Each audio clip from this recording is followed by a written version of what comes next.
Australia knows one date above all others.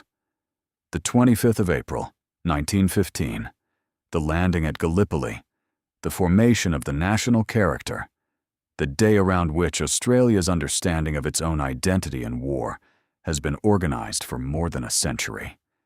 Every Australian schoolchild learns it. Each ANZAC Day ceremony returns to it.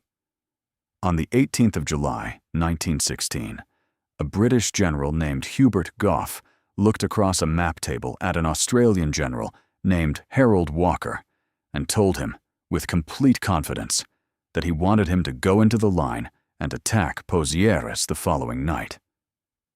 Walker's divisional artillery had not yet reached the battlefield. His orders had not been written. Gough said it anyway.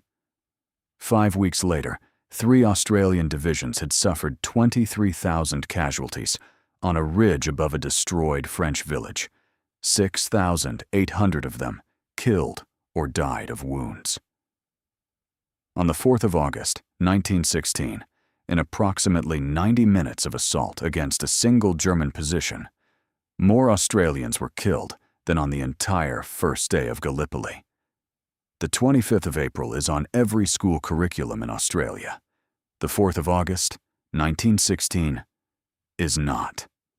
Tell me in the comments, before today, had you ever heard of the night of the 4th of August at Pozieres? Because what you are about to discover should change what you think you know about where Australia's bloodiest moment actually happened. Now let's go. The war that waited for the Australians in France in the summer of 1916 was not the war anyone had planned, not even the people conducting it.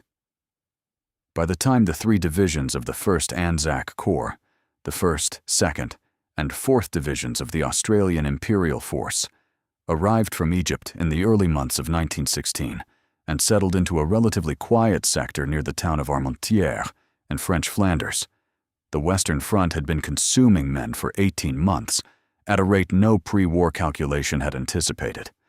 What the Australians encountered in that introductory sector, which the soldiers called the nursery, was the fundamental difference between everything they had learned to expect and everything they were about to experience. At Gallipoli, where most of these men had fought, artillery was a background condition, intermittent, significant, but not dominant. Something that killed men in the intervals between the close fighting that defined that campaign. In France, artillery was the war itself. 2/3 of all casualties in the First World War were caused by shells. At regular intervals along the full length of the Western Front, hundreds of batteries of howitzers, field guns, and heavy mortars faced their equivalents across no man's land, and any section of line could be reduced from a defended position to a smoking ruin within hours by the concentrated fire of weapons whose destructive capacity bore no resemblance to the guns these men had faced on the Gallipoli Peninsula. The nursery would kill 600 Australians before the 1st ANZAC Corps was sent south to the Somme. 600 dead in a quiet sector. The Australians had not yet seen the thing they had come to France to fight. On the 1st of July, 1916, 57,470 British soldiers became casualties in a single day. 19,240 of them were killed. The fundamental reason for the scale of the disaster was that the artillery preparation, which was supposed to have destroyed the German defenses, had failed. Across the Somme front, German soldiers who had sheltered 40 feet underground during 7 days of bombardment emerged when the barrage lifted, manned their machine guns, and cut down the British infantry advancing at walking pace toward wire that was largely intact. The Australians were not at the Somme on the 1st of July. They were still at Armentières, 40 miles to the north, watching the consequences arrive in the casualty returns. They did not have long to wait before they encountered the Western Front's full capability. On the 19th of July, 1916, 4 days before the 1st Australian Division would attack Pozieres, the 5th Australian Division assaulted the German lines at Fromelles in a diversionary operation designed to prevent the Germans from transferring reserves south. Brigadier General Harold Elliott, commanding the Victorian 15th Brigade, studied the objective, an elevated concrete position called the Sugarloaf, bristling with machine guns, commanding 400 meters of open ground that the attacking troops would have to cross. He made his objections known through every channel available to him. His objections were disregarded. By 8 in the morning on the 20th of July, 5,533 Australians had become casualties at Fromelles. At that moment, it was the worst single day in the history of the Australian Army. It happened not in a decisive offensive, not in the capture of a position of strategic significance, but in an action that German commanders would later describe as having caused them only minor concern. Elliott described the operation as a tactical abortion. The men of the 1st, 2nd, and 4th Divisions knew what had happened to the 5th Division when they marched south to the Somme 4 days later. General Sir Hubert Gough had been assigned the 3 Australian divisions and the northern sector of the Somme battlefield. His specific target was a fortified French village that 4 consecutive British attacks in July had failed to capture. Gough was known throughout the British Expeditionary Force as a thruster, a commander who favored direct action over deliberate preparation, who believed aggressiveness could resolve problems that slower commanders tried to solve through planning. He was the youngest Army commander in the BEF. He met Harold Walker on the 18th of July, 1916, and told him to attack the following night. Walker managed, in 4 days of daily meetings with a displeased superior, to negotiate a postponement to the 23rd. It was the most preparation any of the Pozieres attacks would receive. The village of Pozieres stands on the Albert Bapaume Road in Picardy, on a ridge representing the highest ground on the British sector of the Somme battlefield. Before the war, it had been a farming community of perhaps 300 people, its stone houses arranged along the main road and surrounding lanes, its old windmill turning on the ridgeline to the northeast. By the summer of 1916, the village had been reduced by repeated bombardment to rubble and broken walls, its church a heap of masonry, its windmill destroyed, except for the concrete foundations that German engineers had reinforced and incorporated into their defensive works. What remained was the ground itself. And the ground mattered enormously. From the windmill ruins, elevated above the surrounding farmland on the highest point of the ridge, an observer could see for miles in every direction. The roads along which reinforcements moved at night, the valleys where artillery batteries were concealed, the supply routes that sustained the entire Somme operation. German artillery observers positioned in those ruins had spent 2 years directing shells onto Allied positions with a precision that the elevated sightline made possible. The village was not important for its own sake. The ridge was important. Everything else was a means of getting to it. Beneath the rubble, German engineers had constructed a network of dugouts 30 feet underground, capable of sheltering garrisons through all but the heaviest bombardment. On the northeastern edge of the village ran the old German lines, known to the soldiers as OG-1 and OG-2, the German second-line trench system, heavily wired, positioned on the forward slope of the ridge so that any attacker crossing the open ground toward these trenches would be doing so in full view of defenders above them. Machine gun positions and deep concrete shelters whose occupants could survive bombardment and emerge fighting within minutes completed the defenses. The previous 4 British attacks on Pozieres had been destroyed against these positions. At 12:30 in the morning on Sunday, the 23rd of July, the 1st Australian Division attacked. What followed was not the sequential operation that attack orders described.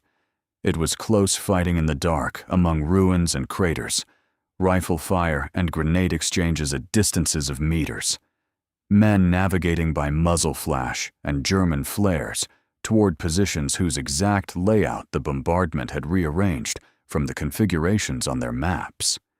Lieutenant Arthur Blackburn of the 10th Battalion led 7 successive assaults against a stretch of OG-1 trench, each one failing to clear the position entirely, and then led an 8th that finally did. By dawn on the 24th of July, the village was largely in Australian hands. The German response was immediate and overwhelming. Every available battery concentrated on the narrow approaches that were the only routes by which reinforcement and resupply could reach the village. Sergeant Archie Barwick of the 1st Battalion wrote in his diary on the 24th that all day long the ground rocked and swayed from the concussion of incoming shells, that men around him were driven to states of mental collapse that produced some of them rushing from the trench toward the German lines, that the survivors were holding their positions through reflex discipline rather than any willed act. The 1st Division suffered 5,285 casualties in 4 days. The men who came out of the Pozieres position on the 27th of July were described by those who watched them as hollow. What the capture of the village had revealed was this: taking the village without the heights above it was worthless. The OG lines on the ridge, anchored at the windmill ruins 500 meters to the northeast, were still in German hands, and from those positions, the Germans could observe and shell every inch of the ground the Australians held. The 1st Division had captured the objective it had been assigned. The assigned objective was not the right one. Major General James Gordon Legge had been building the Australian Army's institutions for 30 years, and the career he had constructed was not the career of a man who had sought the battlefield. Born in London on the 15th of August, 1863, he had emigrated to Australia and spent the better part of his professional life constructing what a modern army required: its staff structures, its compulsory training systems, its administrative machinery. He had served in the Boer War, gone to Gallipoli, formed and brought across the 2nd Division, got ill, been evacuated, and returned to take the division to France in the spring of 1916. He was described by colleagues as intelligent, a word that appears in almost every contemporary assessment of him, and described with equivalent consistency as unpopular. His appointment to senior command, resented by officers who felt professionally and socially superior to a man who had risen through staff work rather than through command in the field. He had never conducted a large-scale Western Front offensive operation. When he took over the Pozieres sector on the morning of the 27th of July, 1916, he had been in command of the front line for 9 hours when Gough's orders arrived. The assault would go in on the 29th, 40 hours to prepare an attack against one of the most heavily fortified positions on the entire Somme battlefield. Legge pushed back. He made the arguments that the available preparation time made obvious. Artillery had not yet fully registered on its targets. Reconnaissance of the wire in front of the OG lines was incomplete. His brigades had not yet studied the ground they would cross in darkness. He won 24 more hours. Gough remained displeased with any delay and made his displeasure known. Lieutenant John Alexander Raws, known to everyone who served with him as Alec, was 33 years old in the summer of 1916, a lieutenant in the 23rd Battalion of the 2nd Division, and before the war had been the parliamentary correspondent for the Melbourne Argus, the man who sat in the press gallery and turned the proceedings of the Victorian Parliament into intelligible prose for a general readership. He had enlisted in June of 1915, not in the first flush of patriotic momentum that filled recruiting offices in the weeks after war was declared, but after a period of deliberation that his letters record with the candor of a man for whom writing was a fundamental mode of thinking. He brought to everything he subsequently witnessed a journalist's commitment to accurate record and a journalist's compulsion to find the language for what could not otherwise be communicated. These qualities would produce, in the weeks ahead, what the Australian War Memorial's director would later describe as the most vivid account of the horror of Pozieres in existence.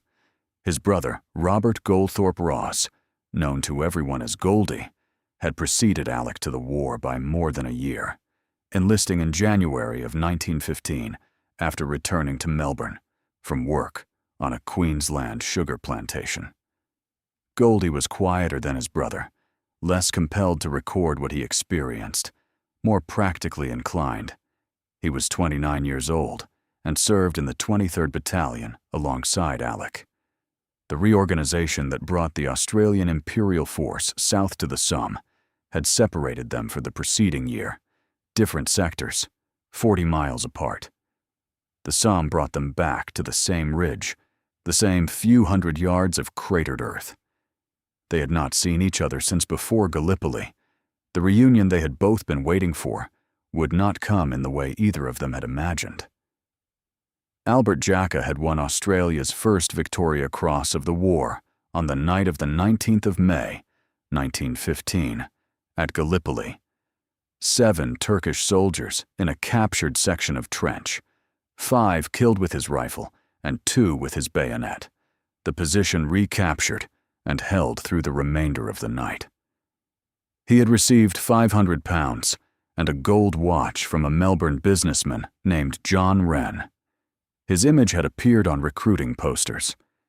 He had been commissioned as a second lieutenant in April of 1916 and assigned to the 14th Battalion of the 1st Australian Division. He was 23 years old. Charles Bean, the Australian official war correspondent, who had followed the AIF from Gallipoli, had formed the view before reaching the Somme that Jacka was the finest individual soldier the AIF had produced. Bean had not yet seen what Jacka would do on the morning of the 7th of August, 1916. He did not yet know how inadequately that assessment would ultimately be reflected in the medal Jacka received for it. The men of these units, the battalions of the 1st, 2nd, and 4th Divisions, who moved into the Pozieres sector in the last week of July, had absorbed what had happened at Fromelles 8 days before they attacked. They had watched the men of the 5th Division come out of that action. They moved into the positions the 1st Division was vacating and saw, in the state of the men walking out, what holding the Pozieres ridge cost. None of them refused to enter it. The attack of the 29th of July was delivered at 12:15 in the morning. 3 brigades of the 2nd Division advanced toward the OG lines across ground that neither adequate reconnaissance nor sufficient preparation time had mapped with the precision the assault demanded. The Germans were ready. The wire in front of the objective had not been cut to the standard the assault required. The machine gun positions had not been suppressed. The German defenders emerged from their deep dugouts at the moment the barrage lifted and fired into the advancing Australians, with weapons sighted for exactly this approach, because it was the only approach available. 3,500 Australian casualties by the time the assault collapsed. Nothing gained. Charles Bean wrote in his diary that it was the first wholesale failure that ANZAC troops had made. The distribution of blame that followed moved along the path of least institutional resistance. Lega, who had conducted his first large-scale Western Front operation on 40 hours of preparation under the insistence of a superior who had dismissed his objections, was judged to have demonstrated insufficient competence in the management of the assault. Goff, who had imposed that timetable and dismissed every objection Lega raised before the attack, escaped the scrutiny that this sequence of facts might have attracted in a differently structured command environment. The blame settled on Leg. What Leg did next is the aspect of the Pozieres story that has not received adequate attention in subsequent accounts. He asked not to withdraw his depleted division after the failure. He asked to attack again, with more time and more thorough preparation. The request required a particular kind of moral reckoning, to return damaged men to ground that had just consumed 3,500 of them under the judgment of superiors who held him personally responsible for that consumption, knowing that a second failure would end his career. He was given a new target date of the 2nd of August, then postponed to the 4th. The postponements happened because the preparation that had been insufficient for the 29th was being made sufficient for the 4th, and sufficient preparation required time. On the 28th of July, the day before the failed attack, Lieutenant Robert Goldthorpe Ross had gone forward with his battalion into the fighting northwest of the village and had not come back. He was listed as missing. In the chaos of the Pozieres positions, missing could mean a dozen things. Captured, wounded in a forward aid post that had not yet reported, sheltering in a captured German dugout until it was safe to move. Alec Raws arrived in the area on the 29th of July, finding his brother listed as missing and his battalion in the wreckage of the assault that had just failed. He began looking for Goldy. He went out at night into no man's land, calling and searching, finding nothing. A court of inquiry was convened 2 weeks later and returned a finding of insufficient evidence to determine Goldy's fate. Robert Goldthorpe Ross was 29 years old. His body would never be found. The 5 days between the 29th of July and the 4th of August required the construction, in darkness and under continuous bombardment, of a network of communication and assembly trenches close enough to the German lines that an assault could cross the exposed ground before the defenders could respond. The work was conducted by the men who would subsequently carry out the assault, on ground whose condition by late July was unlike anything the word ground conventionally implies. Corporal Ivor Williams of the 21st Battalion surveyed the battlefield on the 30th of July and recorded in his diary that there was not 1 square foot of earth that had not been dug up by shells, that trees and buildings had been reduced to powder, that the ground was composed entirely of overlapping craters, and that the craters were not empty. He described bodies in varying states of decomposition lying in the open across a landscape that had been a French farming village 6 weeks before. This was the environment in which the approach trenches were being dug. On the night of the 31st of July, Alec Raws led a digging party into no man's land. German flares lit the sky at intervals, and the diggers froze, and when the darkness returned, they dug on. The shells fell throughout, and Raws was knocked down by blast concussion more than once, and was buried twice, thrown down and covered by earth, thrown up by nearby explosions, lying among the shapes in the craters, digging himself free and standing up and continuing.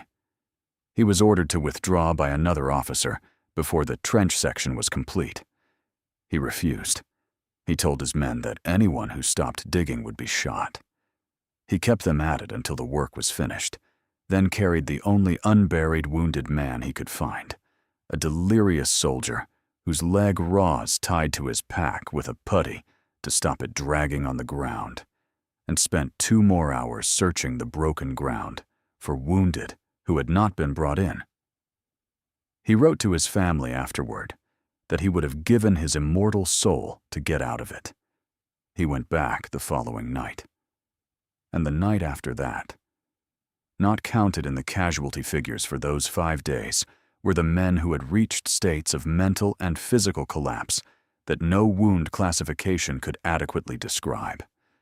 The sustained bombardment, day and night without the intervals a human nervous system requires to recover between episodes of acute danger, produced in a significant number of men effects that were visible to those around them, but could not be entered in a casualty return. Men who had survived 8 months of Gallipoli and been assessed as thoroughly reliable soldiers were found by their officers to be no longer entirely present in the sense that effective combat required. Bean, who visited the front line on the 31st of July and was nearly killed twice by German fire on the way in, wrote that everywhere he looked, there were blackened men, torn and whole, dead for days. The approach trench the digging parties finally completed was given a name, as all the key routes in the Pozieres sector were named: Center Way. It was the communication trench along which the men of the 2nd Division would move in the darkness of the 4th of August toward the assembly positions for the assault on the OG lines and the windmill ruins above. On the evening of the 4th of August, 1916, while the men of his battalion assembled in darkness in those approach trenches, Alec Raws sat down and wrote. He did not write a battle report. He wrote a deposition, a document whose function was to ensure that someone outside the wire understood what was happening inside it. The letter was addressed to a parliamentary colleague at the Melbourne Argus named Norman Bales. It described what the preceding 8 days had produced in the men around him: lousy, stinking, ragged, unshaven, sleepless. He described what he was wearing: one puttee, a dead man's helmet, another dead man's gas protector, a dead man's bayonet, and what his uniform had become. He wrote of 3 officers he had encountered in no man's land the previous night, all of them rambling and incoherent. He asked why the people at home should not know. He sealed the letter and posted it. The assault his battalion was about to conduct had not yet begun when he wrote it. He was describing the 8 days already behind him.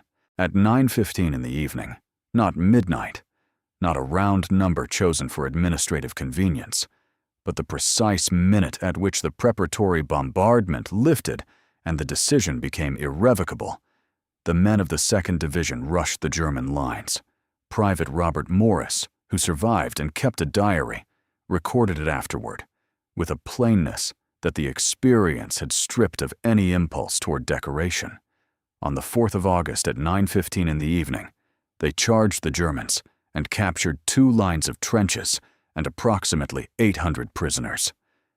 The assault followed what the 2nd Division's official record describes as a very brief bombardment, designed less to destroy German positions than to suppress their occupants in the seconds before the leading waves arrived. OG-1 was ahead of them. OG-2 lay beyond it. The windmill ruins stood on the highest point. OG-1 fell in the assault's first momentum. The wire had been cut this time. 5 nights of approach work, the nights when Raws had been buried twice and kept digging, when Corporal Williams had moved through a ground composed of craters and corpses, when losses occurred simply in the preparatory phase, had produced what adequate preparation produces: men reaching their objective through wire rather than piling up against it. OG-2 fell within the same momentum, the assault passing through the first trench line and into the second before the defenders could reorganize. On the right of the assault formation, the 27th Battalion, drawn primarily from South Australia, pushed forward and upward to the highest point on the ridge. The concrete reinforced rubble of the old windmill had been incorporated into a strong point whose depth had allowed it to survive everything the British artillery had thrown at it in the preceding weeks. Getting men inside required crossing the final exposed meters under direct fire from whatever defenders remained. The 27th Battalion achieved it. By the time the official reports confirmed that all objectives had been secured, it was approaching midnight. In approximately 90 minutes, the assault had taken everything it had been sent to take. From those ruins, now in Australian hands, men who had a moment to look could see what the German artillery observers had been seeing since the early months of the war. The wide, shallow valley to the west, the rooftops of Courcelette in the middle distance, the distant tree line above Bapaume, 5 miles to the northeast. German convoys, troop concentrations, and supply columns that had moved in daylight under the protective cover of German observation, all of it was now exposed. The Germans understood the price of losing it within hours. Every man who held those former German positions had done the arithmetic, and it was not complicated. OG-1 and OG-2 had been German positions. They had been registered in their exact coordinates by German artillery, whose firing data had been accumulated over years of occupying exactly this ground. When the Australians took those positions, they occupied a salient, a bulge into the German lines, that could be bombarded from Thiepval in the north, from the German reserve lines to the east, and from positions below the ridge to the south. The German guns did not need to adjust. They needed only to fire on coordinates they already had, on positions they had calibrated since 1914. Shells fell on the Australian positions in the hours after 9:15 on the 4th of August, and they were not random. Pre-planned, pre-registered, arriving with the precision of men who had spent years accumulating the exact range and bearing to their own former trenches. The 27th Battalion held the forward positions through the hours of darkness while the bombardment fell. When the 48th Battalion moved up to relieve them, it found the forward positions of the 27th Battalion empty, not diminished, not thinly held. Empty. Every man in the forward position was dead. Lieutenant Colonel Raymond Lean, known throughout the AIF as the Bull, looked at what those positions contained and made a calculation. He had been ordered to put 2 companies forward. He put 2 platoons forward instead, and a series of smaller posts connecting left and right. He was right about what the bombardment would do. He could not prevent all of it. The 2nd Division's 12 days on the Pozieres front produced 6,846 Australian casualties. No Australian division in any war before or since has suffered more in a single frontline rotation. 5 of the division's battalions had each lost between 600 and 700 men. The 23rd Battalion lost an estimated 90% of its original members in the Pozieres fighting. That date appears on no monument in Australia that marks its specific cost. The numbers from those 90 minutes demand comparison with the numbers that defined what Australia knows about its own military history.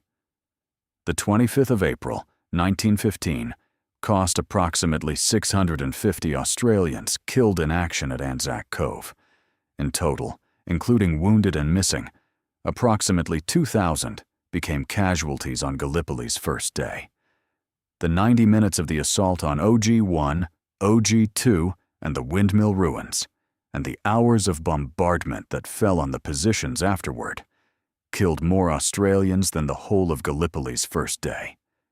And this was a single night within a campaign that had already consumed 5,285 Australians in the 1st Division's 4-day tour, and that had itself begun 4 days after Fromelles had taken 5,533 in a single night and morning. Gallipoli is on every school curriculum. The 19th of July and the 4th of August are not. There is no monument in Australia that marks either date with the specificity those dates demand. The relief of the 2nd Division was not a clean or rapid process. The scale of casualties, the disruption to unit structures, and the continuing bombardment meant that withdrawing one division and replacing it with another had to be conducted piecemeal across the 5th and 6th of August, under conditions that reduced orderly handover procedures to approximation. On the night of the 6th of August, while the relief was still in progress, the German artillery delivered what multiple accounts describe as the heaviest single bombardment of the entire Pozieres campaign. The German High Command had ordered the ridge retaken at any cost. The bombardment of the 6th of August was the opening of the attempt to reverse what the 4th of August had cost them. In the pre-dawn darkness of the 7th of August, German infantry came through the lines. They moved through the lightly held sections of OG-2, overran several of the deep dugouts in OG-1, rounded up prisoners from units that the preceding nights of bombardment had reduced below effective fighting strength, and began moving down the slope toward the village. It was in that moment that Albert Jacka acted. His platoon had moved into the line near Pozieres on the night of the 6th of August to relieve remaining forces in the sector. He had completed a reconnaissance of the situation outside his dugout and returned inside when 2 German soldiers appeared at the entrance and rolled a grenade down the steps. The explosion killed 2 of his men. Jacka was unharmed. He went up the steps. At the surface, the Germans had swept past his position and were moving in force between his dugout and the village behind him. Approximately 40 Australians from another unit were being marched as prisoners toward the German rear. His own men, the survivors of his platoon, all of them now wounded from the grenade, were the only force available to him. He gathered what remained of his platoon and charged through the German position toward the prisoners. Close fighting followed, of a kind that no training document could have anticipated. Jacka was wounded repeatedly. His entire platoon was wounded. The Germans, attacked from behind by men they had already bypassed and simultaneously finding their prisoners turning on them, lost cohesion under pressure from 2 directions. The 40 Australians who had been marching toward captivity turned on their captors. 50 Germans were taken prisoner. The line was recovered. Charles Bean spent a decade assessing every available account of the 7th of August before writing his official history. He described Jacka's action as the most dramatic and effective act of individual audacity in the history of the Australian Imperial Force. Bean did not use that kind of language casually. He had witnessed more of what Australian soldiers were capable of than almost any other living person, and his standards for the language of official history were exacting. Albert Jacka had been recommended for the Distinguished Service Order. The recommendation was reviewed. It was revised downward. He received the Military Cross. 5 Victoria Crosses were awarded to Australians across the entire 6 weeks of the Pozières and Mouquet Farm campaign. The man of whom Bean had written that he performed the most extraordinary individual act in the history of the AIF received the Military Cross. No official review was subsequently undertaken. The 2nd Division was formally relieved on the 6th of August. 12 days, 6,846 casualties, almost a third of the division's entire strength. Bean would later write that in a single tour at Pozieres, the divisions had been subjected to greater stress than in the whole of the Gallipoli campaign. The shelling, he wrote, did not merely probe the character and nerve. It had laid the men of the AIF stark naked as no other experience of the war ever did. The men who came out of the Pozieres position in the first week of August were not the men who had gone in. On the 23rd of August, 1916, Lieutenant John Alexander Raws, 23rd Battalion, 2nd Australian Division, was killed in action near Mouquet Farm. He was 33 years old. His body was not recovered.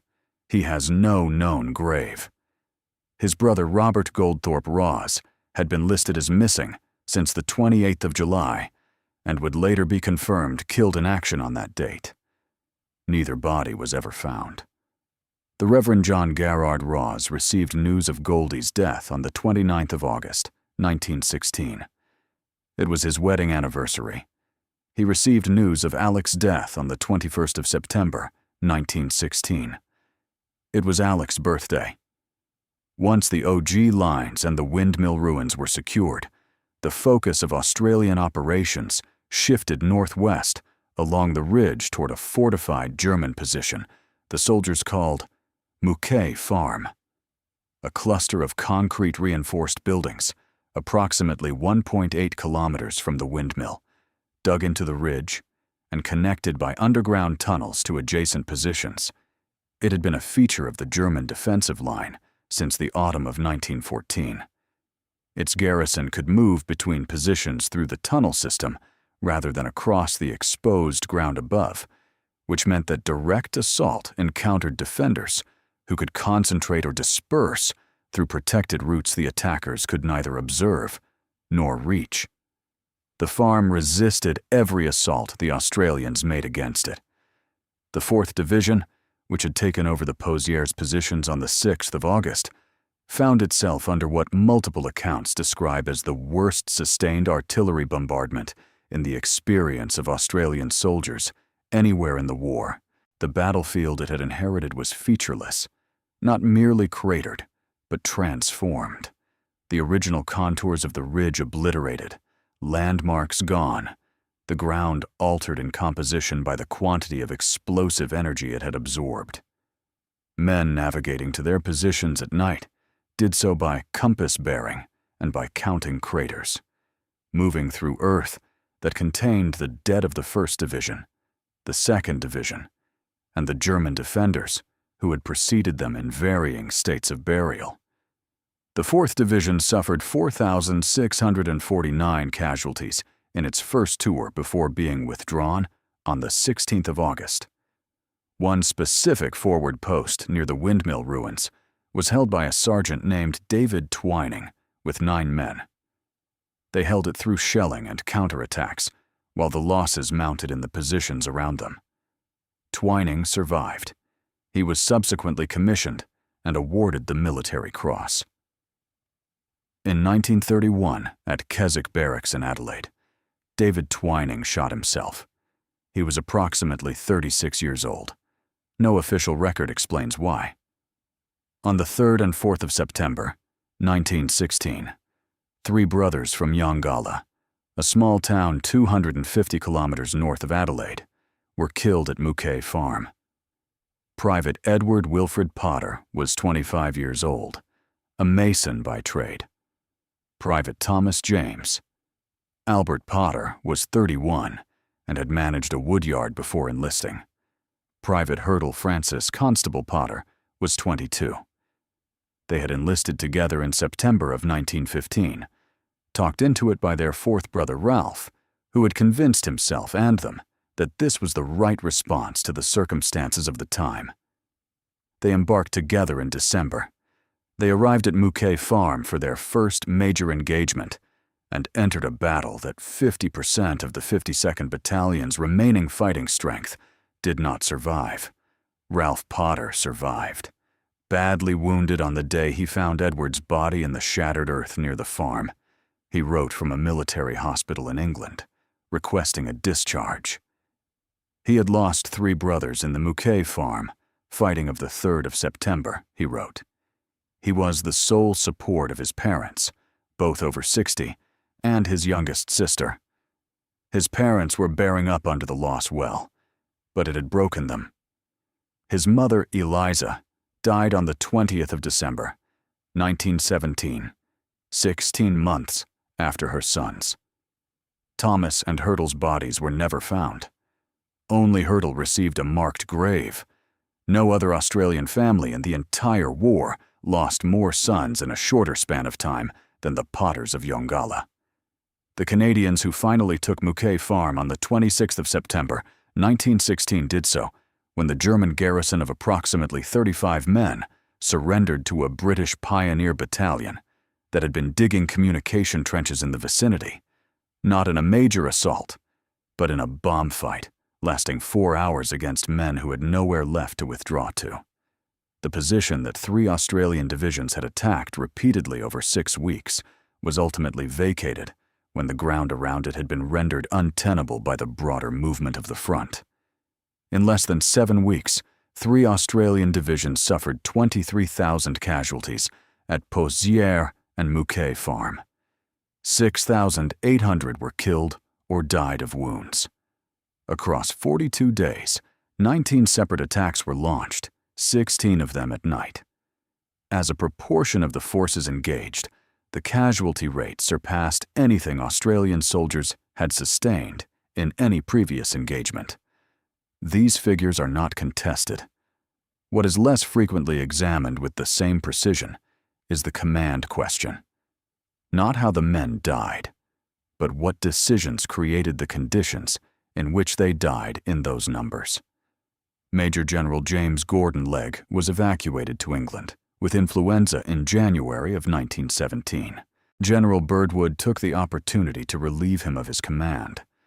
Lego was sent home to Australia and appointed Inspector General of Australian Military Forces, a significant administrative position, but not a field command. He never commanded troops in the field again. His career had been defined, in the judgment of his superiors, by the catastrophic failure of the 29th of July assault, an attack launched on a timetable his superior had imposed and that his objections had failed to extend. He accepted the consequences without public protest.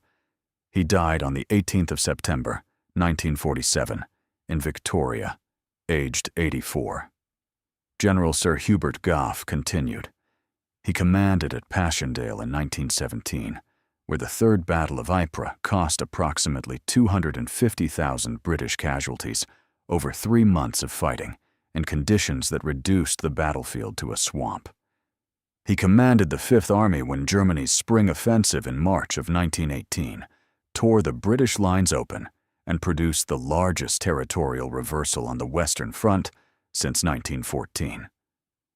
He was relieved after that catastrophe, assessed by most historians, since as at least partly a scapegoat for a disaster with multiple responsible parties. He died in 1963. The Pozieres campaign produced a political consequence that shaped the remainder of Australia's participation in the war. The casualty figures from Fromelles and Pozieres became publicly known precisely as the Australian government was conducting a referendum on conscription for overseas service. The volunteer army that had sustained the AIF since 1914 was no longer producing replacements at the rate the Somme's demands required. The referendum of the 28th of October, 1916, was defeated. The defeat reflected in part the mood of a country that had spent the preceding months receiving casualty returns from a summer that had consumed its sons at a rate no one had authorized and no one had anticipated. Australia would fight the rest of the war on volunteers. It was the only major Allied nation to do so. Charles Bean, who had been at Pozieres throughout July and August, who had been nearly killed twice on the 31st of July, who had stood in the open while German shells fell around him and attempted to record with accuracy what was happening to the men he had followed to war, set down his verdict in the official history with the measured precision that characterizes everything he wrote.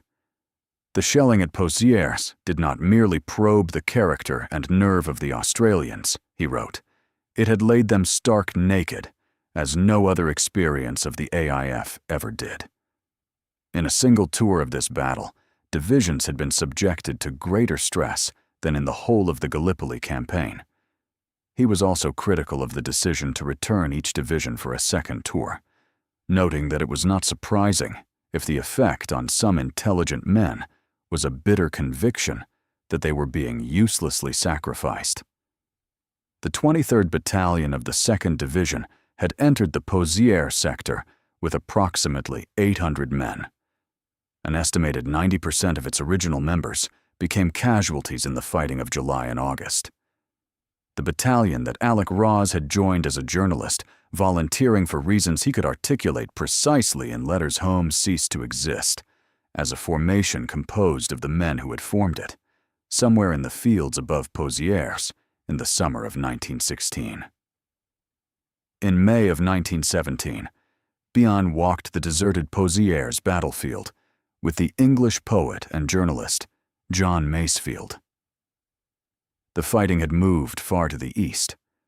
What remained at Pozieres was what industrial battlefields become when the armies leave: a landscape of craters and rusted wire, incomplete burials, and the residue of everything that had been spent there. Masefield found, in the shattered earth near the former communication trenches, a wooden sign. It read, "Center Way." It was the name of the approach trench whose construction had cost men their lives across 5 nights, the trench along which the 2nd Division's assault parties had moved toward the German lines in the darkness of the 4th of August. Masefield gave it to Bean. Bean kept it. It is thought to be the first object collected in France for what ultimately became the Australian War Memorial in Canberra. 15 years later, in 1932, Bean persuaded the Australian War Memorial Board to purchase a piece of land in the Pozieres area. The land was a mound, the rubble and concrete and earth that had once been the windmill foundations, the highest point on the ridge, the position the 27th Battalion had captured on the night of the 4th of August and held until every man in its forward garrison was dead. Bean wanted the memorial to own it because of a phrase he had already written in the official history. The windmill site marked a ridge more densely sown with Australian sacrifice than any other place on Earth. The Australian government owns, on foreign soil, a mound of rubble in a French wheat field because of what was done near it in the summer of 1916. The letters Alec Raws had written from the shell craters above Pozieres took their own path from the field to the permanent record. When the memorial contacted Reverend John Gerard Raws in 1927, requesting copies of his son's correspondence for the institutional collection, the Reverend expressed uncertainty about their value. He permitted copies to be made. When the letters reached Bean, he concluded, against advice from colleagues who felt personal correspondence too raw for inclusion in an official history, that they were the most honest available record of what Pozieres had required of the men who endured it. He quoted them extensively in Volume 3. The memorial's director, John Treloar, wrote that they exhibited the horror of Pozieres more vividly than any writing he knew of. The Reverend had doubted their worth. Bean had recognized it immediately. Neither Alec nor Goldy's body was ever found. Their names are on the Villers-Bretonneux Memorial, listed among the thousands of Australians who died in France with no known grave. On the 11th of November, 1993, 75 years after the armistice, the remains of Australia's unknown soldier were interred at the Australian War Memorial in Canberra.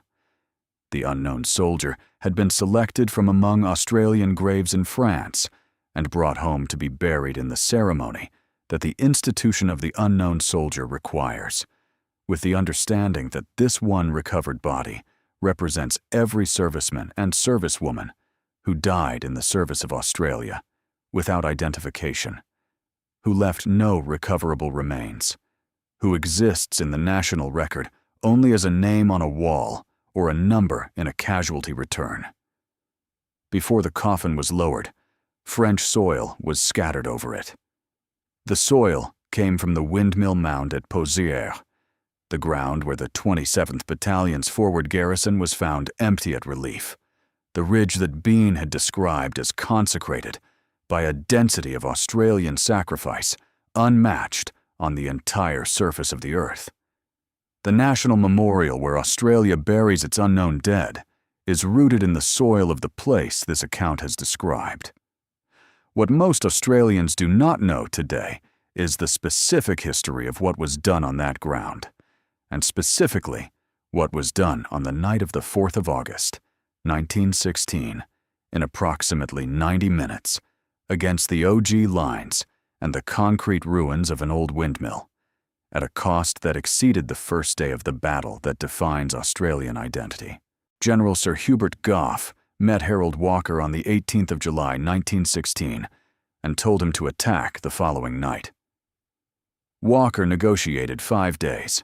Across the weeks that followed, the 1st, 2nd, and 4th Australian Divisions, men from farms and cities, and country towns of a country 15 years old when the war began, fought on a ridge in northern France, at a rate and in conditions that no planning document had anticipated, and no official communication fully described. The men held the ridge, the command structure that placed them there without adequate preparation, under commanders who believed momentum could substitute for planning and who distributed the consequences of that belief downward, did not hold. Lega, who had insisted on preparation rather than speed, and been blamed for the failure of the assault the imposed timetable had made impossible, was relieved when his superior found the opportunity. Gough, whose timetable had made the 29th of July what it was sent to Passchendaele. The distance between those two outcomes is the distance in which the real history of the Pozieres campaign is written. Goldy Raws never came home to Melbourne. Alec Raws never came home to Melbourne. The three Potter brothers never came home to Yongala. David Twining came home to Adelaide and shot himself in 1931. Their names are in the records. The details of their service are in the casualty returns and the unit diaries and the letters their families received and, in Alec's case, wrote to people he believed should know. The 4th of August, 1916, is not on any calendar in this country. If you believe those men deserve to be remembered by name, on that specific date, for that specific night, leave a comment below. And if you want to understand what the men who survived Pozieres built from what had been done to them, the army that would go on to win the 100 Days Offensive in 1918, watch this next.